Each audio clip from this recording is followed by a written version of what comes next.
আসসালামু আলাইকুম। আমি একটা প্রথমে মোল্ড নিয়েছি, তার ভিতরে একটা ডিম নিয়ে নিয়েছি, তারপরে আরেকটা ডিম ভেঙে দিচ্ছি। মোটমাট 3টা ডিম ভেঙে দিব। 3টা ডিম ভেঙে দিয়ে তারপর আমি কেকটা বানাবো।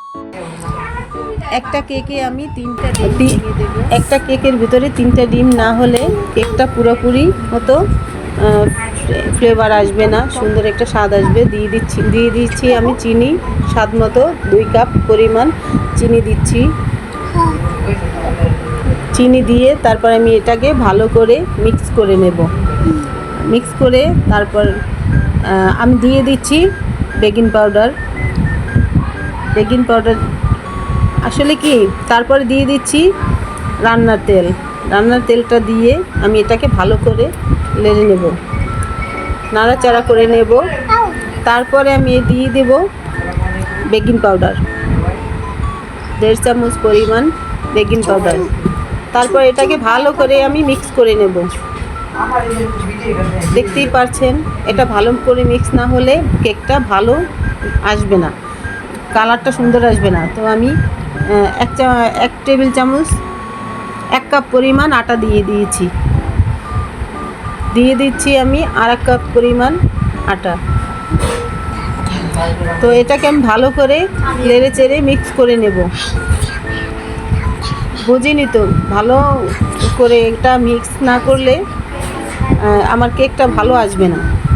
আর তারপরে এটা নাড়াচাড়ার পর দেখেন সুন্দর একটা ঘন একটা আসছে, ব্রাউন কালার এসছে। তারপর দিয়ে দিচ্ছি আমি একটু মালটার রস, কারণ আপনার যদি ভ্যানিলা সেন্ট না থাকে তাহলে আপনি মালটার রসও দিয়ে দিতে পারেন, আর মালটা না থাকলে আপনি লেবুর রসও দিয়ে দিতে পারেন, তাহলে এটার ঘ্রাণটা সুন্দর আসবে। আমি ভালো করে এটাকে মিক্স করে নিচ্ছি। মিক্স করে নিয়ে তারপরে আমি এদিকে আমি পাতিলটা বসিয়ে দিয়েছি।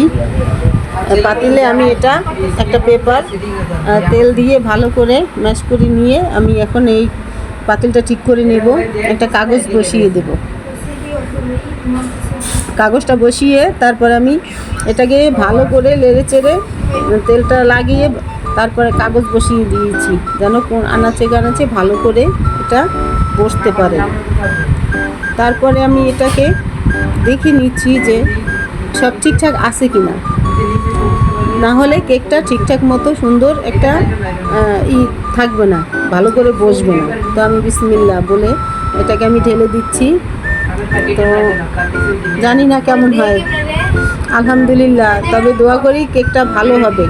এই প্রথম কেক বানাচ্ছি, যদি ভালো হয় তো আশা করি সবাই আমাকে সাবস্ক্রাইব করে দিবেন, চ্যানেলটাকে লাইক করে শেয়ার করে দেবেন।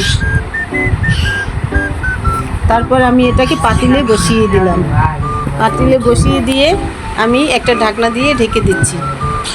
একটা পুঁতা দিয়ে ভালো করে ভার দিয়ে দিচ্ছি, যাতে বাতাসটা চতুর্দিকে বের হয়ে না আসে।